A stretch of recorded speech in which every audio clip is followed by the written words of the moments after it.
लेकिन हम हमेशा तस्वीरें हम दिखा रहे हैं। स्ट्रांग रूम खुल गया है, अब 7 बज गए हैं तो पोलिंग एजेंट्स को अंदर जाने की इजाजत मिल गई है। स्ट्रांग रूम खुल रहा है और 8 बजे वोटों की गिनती शुरू होगी।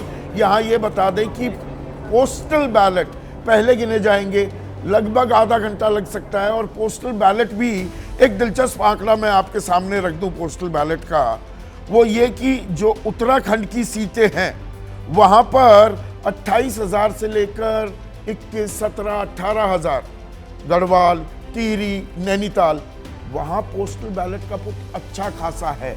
और इस बार 85 साल से ऊपर के जो उम्र के लोग थे उनको ये सुविधा दी गई, जो कोविड पेशेंट्स हैं उन्हें भी ये सुविधा दी गई, जो डिसेबल्ड हैं।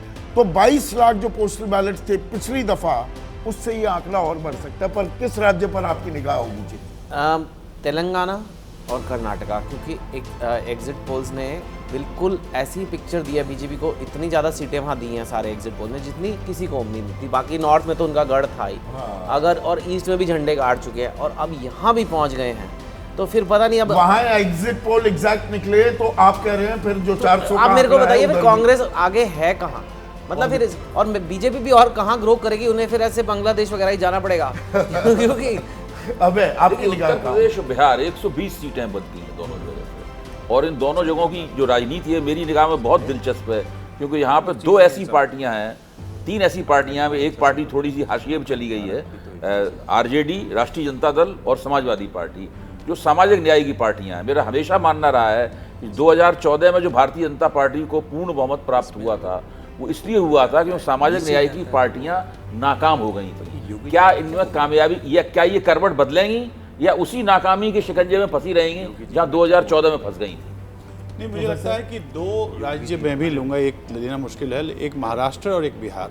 और वो इसलिए क्योंकि महाराष्ट्र एक ऐसा राज्य है जहाँ पर कि लगभग 13-14 सीटों पर कांग्रेस और भारतीय जनता पार्टी का सीधा सीधा मुकाबला था। और मुझे लगता है कि अगर कांग्रेस को अपनी टैली इम्प्रूव करना है तो महाराष्ट्र एक ऐसा राज्य होगा जहाँ पर कांग्रेस अपने लिए कुछ देख सकती है। और मैं अपना भी पुट यहाँ पर दे दूं, मेरी निगाहें दरअसल चेतन ने जो कहा तेलंगाना और कर्नाटक पे तो होंगी ही, पर मेरी ज्यादा दिलचस्पी होने वाली है पश्चिम बंगाल और उड़ीसा में। जो ये सीटें हैं 63, एक राज्य 2 राज्य नहीं, एक बताइए 2 राज्य की छूट क्यों थी? हाँ।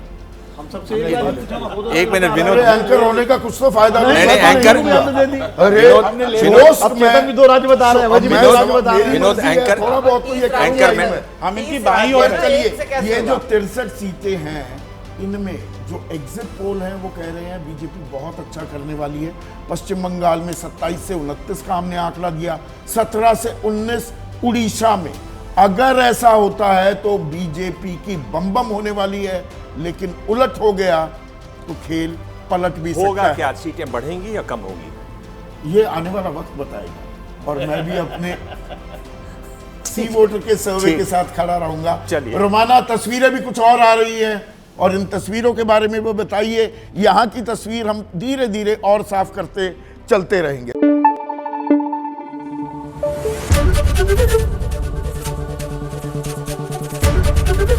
एबीपी न्यूज आपको रखे आगे।